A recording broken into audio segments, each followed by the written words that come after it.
איך להשתמש באפליקציה לעמדות טעינה לרכבים חשמליים. רכשת רכב חשמלי? מזל טוב. כאן מרינה מחטיבת פרייבט פאוור עמדות טעינה ביתיות מבית קבוצת הרסקו. בסרטון הבא אני אדריך אתכם כיצד להוריד את האפליקציה ולהשתמש בה. 3 דברים לפני שמתחילים.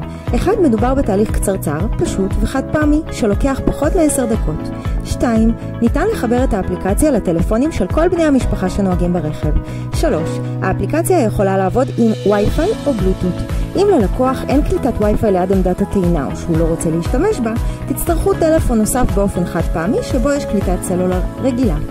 דרך האפליקציה נסביר כיצד לכוון את קצב הטעינה, לתזמן שעות טעינה ולצפות בהיסטוריה טעינה, ואפילו אנחנו יכולים לשלוח דוח טעינה למייל.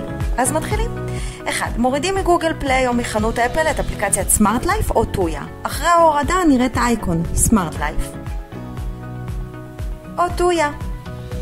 לוחצים על האייקון, מסכימים, נרשמים באופן חד פעמי, שואלים את הלקוח מה המייל שלו ומזינים אותו. Get Verification Code, לוחצים.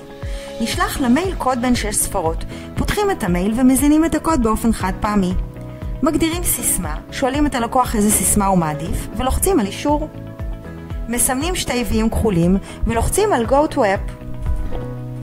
לוחצים על אישור. שימו לב שהמכשיר קרוב לעמדת הטעינה בשביל שהרשת תקלוט את ההתקן. למי שאין קליטת וי-פיי ליד עמדת הטעינה צריך כעת להשתמש בטלפון הנוסף, באופן חד פעמי. בשביל לפתוח נקודה חמה, מחליקים עם האצבע למטה במסך הראשי ולוחצים על מובייל הוטספוט או בעברית נקודה חמה. בטלפון של הלקוח הולכים לרשתות ויופיע לנו הרשת של המכשיר השני. לוחצים על שם הרשת ומזינים את הסיסמה של הטלפון השני לטלפון שלנו. שימו לב להזין בדיוק את אותה הסיסמה שרשומה בטלפון השני, אחרת זה לא יקלט. כעת לוחצים על הפלוס למעלה מצד ימין. Add device, continue. אישור. ייתכן כי האפליקציה תבקש מכם להזין שוב את הקוד. נזין אותו שוב. נשמור. מעולה. מהרגע הזה אין צורך יותר בטלפון השני, ולמי שאין קליטת וי-פיי או לא רוצה להשתמש בו יכול לעבוד רק עם הבלוטות. כעת ניתן כמה רגעים בזמן שהאפליקציה מזהה את עמדת הטעינה.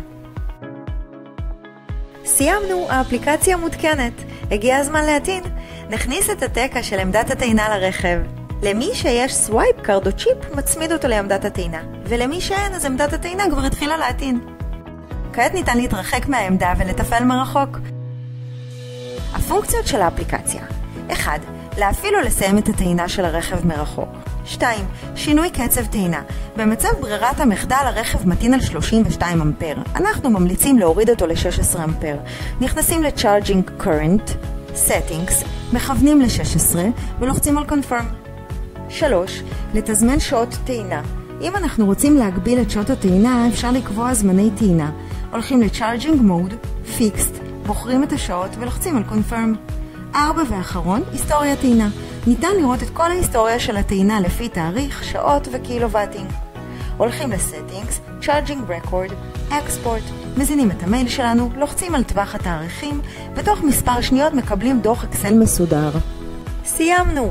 אתם מוזמנים לפנות אלינו בוואטסאפ, להרים טלפון או לקפוץ לקפה באחד מאולמות התצוגה שלנו. סעו בזהירות וטעינה נעימה.